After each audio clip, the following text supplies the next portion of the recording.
Our next speaker has 2 names, so please, in the automated ballot, paalala lamang po, shade the oval before Defensor Santiago. Look under letter D. Yes. Ayun po ang gagamitin po natin, Defensor Santiago. So nasa D po.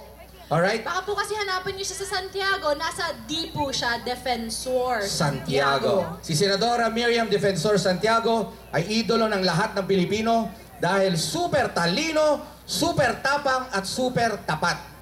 Magna cum laude sa UP at Doctor of Laws, nilabanan ng patayan ng graft and corruption bilang Immigration Commissioner at bilang Senadora. Super ang talino at ang pagsasalita ng Ingles ay hinahangaan at pinagkakaguluhan sa telebisyon.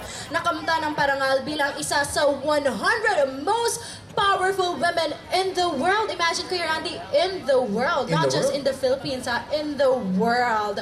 Isa siya sa 100 pinakamakapangyarihang babae sa mundo. Kaya naman ngayon, in person, please welcome Miriam Defensor Santiago!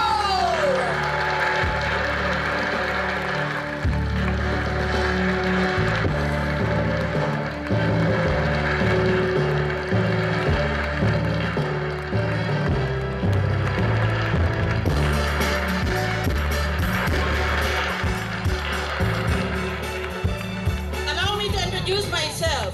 I'm the favorite auntie of Randy Santiago.